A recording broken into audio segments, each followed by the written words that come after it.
light in the darkness. My God, that is who you are.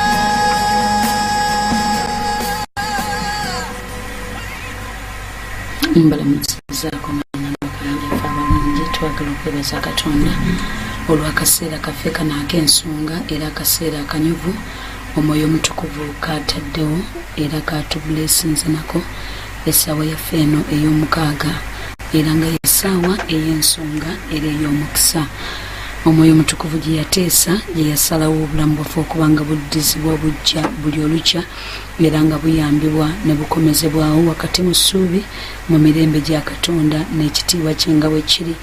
Mikwano gyaffe twebaza omwoyo wa Mukama atuyigidde abawanguzi ebbanga lino lyonna ate era nga ne kaakati tukyagenda mu maaso era nga tukyatukolera eby'ensonga ebyo okutuukiriza okwagala kwe n'obulungi bwe n'ekitiibwa kye. Bwe tutyo nno mikwano njagala kusaba eddoboozi lino yonna gye lituuka tusabye obeerenga mu ddakiika zino weteekateeka ate ali mu ofiisi ali ewaka ali mu motoka naawe alina byakola ate naawe Mukama gwawadde ekisa okubaako omuntu gw'okubira akasimu n'omubuulira ekigendera ddala mu maaso. Katonda waffe akutuwera ennyo omukisa ab'e Kampala mu Central ku 98.7 ab'e Fort Portal ku 96.0 ate Uganda 103.9 bwe tutyo ne bannamasaka olw'ekisa kya Katonda tukyeyongera mu maaso okugulumiza erinnya lya Katonda waffe. Olwaleero mu ddakiika zino njagala tugatte engalo zaffe kubanga omuwanguzi waffe bambi Mukama yamuwadde ekisa yatuuse dda. Tugatte engalo zaffe tumwanirize atubuuzeeko atubuulire ku mannya ge ne gy'asinziiridde olwo nno tunaagenda mu maaso nga Katonda bw'ali omwesigwa. Abali ku live chat Mukama abampeera ennyo omukisa era nzikiriza nti mwazuukuse dda abamu obudde si bwangu naye tuzuukuke twebaza omwoyo omutukuvu tugende ffenna. Kale maama ntusanyusa okulabako. Kale musumba weebale kujja. Kale nnyo ngenda kutubuuzaako n'otubulire ku mannya ne gy'osinziiridde. Abatuuliza Mukama yebazibwe. Amannya gange nze Juliet Nabukalu ali baliwo nga nvudde Namasuba gye mbeera. Nga tusanyusa okulabako. Nange nsanyusa nnyo okubeera mu studio za MCF Radio. Amiina. Mikono abalungi mwe bali kutwaniriza Juliet Nabukalu gwe tuli naye olwaleero ali baakola ki? Ali baliwo. Ali baliwo. Okay, tunaakozesa eri n'atwanguyira mukyala Nabukalu. Juliet. Mukyala Juliet. Nga weesekeredde. Kale ogenda ddu tuviira ku ntono olwaleero. Bulamu wabusanga otya ng'okula? Nazaalibwa mu maka nga ne bazadde bange bombi mama ne taata. Baatuzaala abaana 5 abaatuli 3 abalenzi 2 nga ndi makati naye tata wange nayongera okwadoptinga abaana abalala family namba abaana 6 then tweyongerako n'omulala omu omwana yali wa eyali anko wange yali yafa so ne tubeera abaana 12 tuwe twakulira mu community nga nnene ddala layo nga kizibu n'okutegeera nti oba ono mwana wawaka oba oyo ono si mwana wawaka. Mwenna bayisa kimu? Batuyisanga kimu. Nakulira mu maka nga maama waffe yali mukyala mukozi nnyo. Kati kugamba nga awaka tukola twayinanga ente zino enzungu ezaali eza heifa twayinanga ente ezo twayinanga enkoko twayinanga embizzi nga tulondawo n'obumi bwaffe ng'abaana. At the same time mama wange yali akola mu some bank ate dad wange nga gyakola naye nga bino byonna ebintu tuli wamu like ffenna abaana tukola. Yes twayinanga abakozi naye nga nze natandika okutegeerera nga ewaka toyawula mukozi na mwana. Mama waffe yatukuza oba mukozi oba mwana mwena muli baana waka. era nga tukola emirimu gyegimu oba like ate tekuliwoko omuwala wa mulenzi ng'oba ttaaniyo yakutema bisagazi ojja bitema oba ttaaniyo yakukama ojja kama oba oli muwala oli mulenzi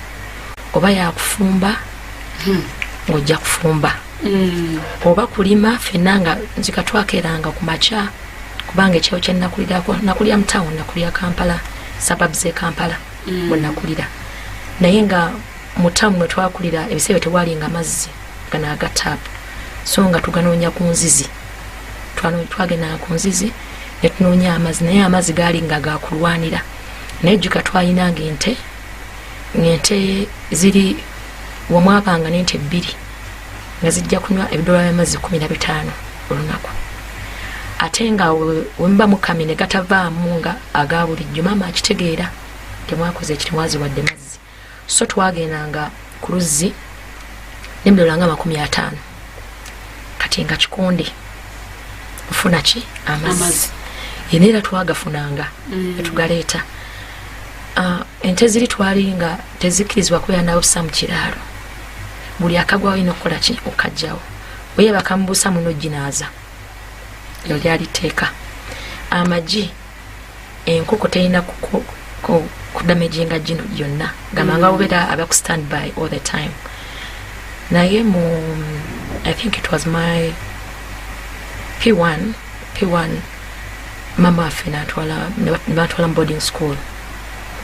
tekyali kyangu gyendi kubanga ebiseera bye nali mwana nali nsitamarenga nga soogera bulungi so tekyali kyangu gyendi era I think by P2 nga ne wendwala soogera ebiseera byali bya namusuna yankwata omukono guno ogumu naye ngufunya nga saaga agenda mu mugondi ewa Nansi kubanga naye naye mukambwe ne guvunda era nga soogera namala kutuukako mama naakola ki naagula kuba yesu mbali very strict by P2 nga busatadde tugenda okulima amukeera ku makya satadde ku saa 11 nembwa yanunya obuugi ne mulyako akawunga akafiseewo ne batikka oba mu bbaasi oba mu loole oba ku tractor natwala ne mulima kati nga yembeera gye ndimu so by P3 nali sisobola I remember lumu twagenda mu nnimiro kino ekyogo kye bayita ppala ekiri poisonous ng'enjala ennuma n'enkirya nze ngenda okudda engulu nga ndi mu Covent nga bampadde amata era taamu eyaddako tebanzizaayo ne bantwala mu day school ntuuka mu day school eyo natuuka abaana tebambala ngatto gye bantwala kati ngamba n'engatta awaka n'akaveera ntuuka mu kkubo nga nziteeka mu kaveera nga nzikweka mu kisiko sobola bafaanana kati within that time nali mudde twalinayo omukozi omulenzi kubanga kati ejjukira abalala bonna bagenze mu bisulo kati nze ali mu day school nzekka nzijjukira twalina house boy oyo I think ne mama wange sikimugamba nku not even my sisters tewali akimanyi nankwata so weyankwata ngamba toyogera era saayogera era I was in P3 nepaka kati mbadde sikibuliranga muntu yenna kati that was the starting point obulamu bwange bwakyusibwa immediately eyali omuntu eyali omukkakamu nembikaminga wild nakivaawo gamba nali ntrayinga kubikkako kiri ekindi munda wafuna obulumi ku mutima nafuna obulumi ku mutima gwange naye nga saagala gamba maama saagala gamba taata kubanga nakula I was a daddy's girl era nga buli kimu taata wange like wati wali sukaali oba kinga batumanze genda wadadde mugati wali sukaali kama nali nga taata wange watanakudda waka seebaka era nga nze amugulira kugambanga oba kukubanga toe I was too close nali close nnyo ne taata wange naye maama nga mutya kati nga ngamba nagamba taata ate bambi kijja mumenya nagamba maama kati nga simanyi where to go about it so nasirika nekisigala muli munda yange nemba nga sikyogera pale up to now ku myaka gina mbadde sikigambanga muntu yenna like I kept it to myself but ye yali starting point ebulamu bwange okukyuka nenkyuka nga sikyafa kunze nga nkola byenjagala. Mama nga ne wangamba ekifaananyi kyange sikifaako.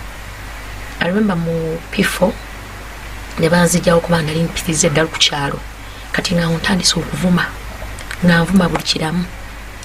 nga respect gye mbadde mpa abantu nga sikyagibawa kuba twakozebwa ku kyalo nga gw'Omwana omuntu omukulu akusanga okoze ekintu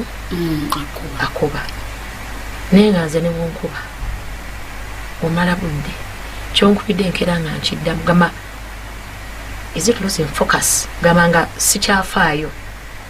gamba nga kiri kindi munda. So nenkola bwento ne bankyusa essomero ne bantwala nalinnya batayagala ne banzija mudde kubanga muddeeyo nzijukira nga nze abasinga kubanga it was amasomo ga Church of Uganda ago. So nze yali nga nze abasinga eva report kuneyo nze asinze kyokka eri ensonga gye nali nga nkola bubi. So bankyusa essomero nengenda enalinnya bantale nembeerayo ova P4 paka P7 yatolya P7 neyo nenkolera effujjo lyange nekubanga fujjo nga lyakuvuma buvuma nga nvuma nga nkuba nga nwana nali omwana ali very violent nga nwana ate nga ebivumo byenvuma kugamba nabisengekanga nga nkuvuma ekivumo nekikuyiza omutima nga ndabira kiri ekisinga okukola ki waliwo biyigirawa simanyi gye byava sibuga simanyi gyava kati onamala senior onamala P7 awo ndimu kubanga nzukira ninalinnya nzukira waliwo n'omusomesa gonna abasomesa nga nze amanya g'abasomesa nze atuma amanya bametron bo nga tebakyansobola. I remember by the time ate jukira nze yali omuvumi nga siina mpisa naye ate nga ewaffe discipline yali amaanyi naye nga sitanva ewaka bwe nti nga buli kimu kikola ki nga kikyuka kati by that time nzijukira we I think nali mu P6 naye primary 6 sijja kugaa nti nalina omukwano n'ogumu mu ssomero era egamba nti nalina omukwano bwe guti mu ssomero mba nkulimbi kubanga teri muntu ayagala muntu alina characters ezembi nga nina obusungu nga wensunguwala nkaba n'okukaaba kumwe muntu n'ozimba n'obanga sekkokwe n'okaba n'otwakirira bwe ntyo nabeeranga nga nina obusungu obw'ettumbizi ate nga ndi mukambwe nnyo ku myaka egyo nga kikulabikako. Yes nga kindabika ate nga saali nti oba nalina that body nti omuntu antye. I was very very nali kawala katidi nnyo ndoze kyali ku mbiri bwange ekinene gaali maaso ebisigadde nga ndi katono naye nga okulwana okuyomba okuvuma ng'omusomesa ngambako nenymirira bwe nti nemutunuulya ngiso lyange limala bumazi oluusi soogera ntula principal nti otegeera nti zikoze eki zigenze saalinyako mu like choir wadde ya class nga saagala kuŋŋambako ate oyimbye era nga bagenda mu choir nze nga nfuna gyempita oba mabega ga class so nenkula bwento so netula P7 namatula P7 ne bantwala mu ssomero ddala bayita St Maria Goret Katende kati essomero natuuka munagenda late naye kati jjukirange waka ninayo abanjagala ndoza nina brother wange omukulu n'akalinzi akaali kanzirako nakwatagananga nnyo n'abalenzi okusinga abawala ne daddi katulina muganda daddi yajja nali simulaba nkoso netufuuka bamukwano nagamba ate namufaanana nnyo amaaso nagamba nomwana nja yetalina mwana by that time nagamba omwana nja muweerera so tandika okupeera from senior one Katende jukira mbadde mu mbeera eno nti bazadde bange bampe ebyokulya bakuwa kiro nga 2 eza sukaali bakuwa embeera enge kiro ng'emu nga muri mix n'ebinyeebwa ngaakuwa Katonda kakubanga twalinga bangi ate nga jugatako n'ebifamire bazadde baabwe baafa tebali bakwano ba daddi n'akola ki n'abaleeta yabalekayo maka kubanga gaali kumpi naffe naye ng'abalabirira nabo kati nga tuli abaana bangi ate nga abakozi abasinga batukanisa nafuuka abaana awaka wakoowa okukola n'agenda ensi n'emulema ng'akomawo wano awaka ng'afuuka omwana kati nga tuli bangi ne kati anku wange hanisa okumpeera nga mpa yali asula I think Nairobi bane nga mpa buli kimu nze nga kilo za sukaali mpeeranga nga mpa ne kalisiti yange kati bw'oba tonjagala sijja kuba ku byakulya byange awaka nga nabentoolerako ebisigadde naye nga by in 1 month nga biba biguddewo kati nga ntulugunya abaana abasigadde ate ku buzibu sinya ano nayingira mu sinya 1 nayingira mu ssomero nasanga dormitory ziwaddewo ez'abasinya 1 bateekamu ya sinya 6 kati nenfuuka bebi wa sinya 6 jukira nzize nfuka ku lulimi lwange kati nze musinya ano sanze abaana bafuka kuli mu sinya 6 kati nga nze afulumya emifaliso nga nabo gye bali abafuka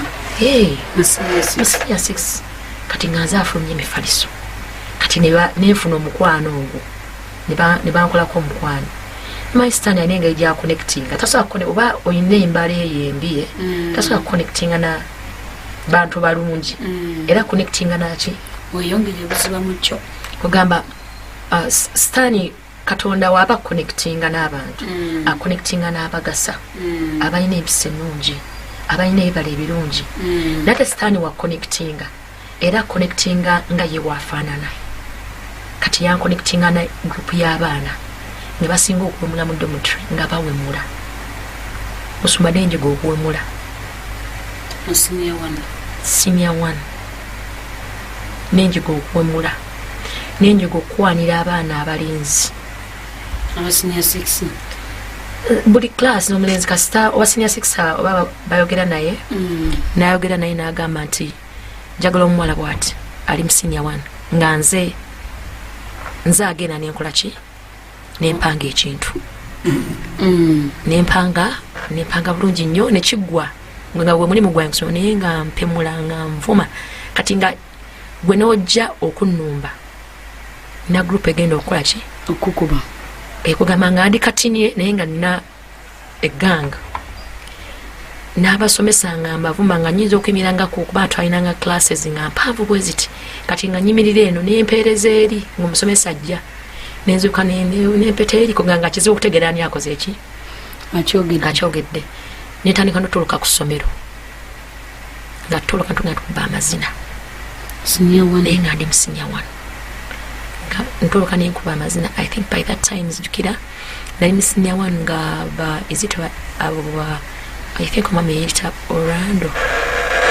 by that time bali ba senior 5 by that time twali musomero nga bo basine nenzi mu senior 1 naye nga ndi mu click eyo naye nga ndi muwala wa senior 1 ate n'okutiizinga nteeka kuno okutiizinga nga bwe mutiizinga oba nga olina omuzadde oba musomesa nga oba relative najja nankuba kati mu ddomu nga nkubya ebyo benseni njasa oba okugamba nga twalina amazzi nga tugajja wala kati n'amazzi nga ntandisa n'okubba amazzi naye nga mukulidde ate wenzira ku kyalo nga nze alinnyo emiti eyo ffene w'abantu kyokka nga twalinanga ekibanja kinene nnyo kuliko ebibala ebisinga ffene mapeera vakedo miyembe kugamba nga tutujulwa naye nga twalina ennimiro y'omuntu ngetuliraanye naye nga tulekawo ebyaffe netweyongera ku byabalala okikozesa fujjo ekyo ndi mu fujjo lyange naye kugamba ng'effujjo liri kungulu naye ng'ekiri munda kirala nga wentuuka mu maaso g'omuntu nenjogera nga I'm a very shy person nga ndi very very shy era nga eye contact yange kizibu okutunya omuntu face to face kugamba nga ndaba oba wanantulira mu face anategeera ekyaliwo many years ago era ekyo kiri nga kyobikka katukoma omukyala Nabukalu mu ddakiika zaffe entono.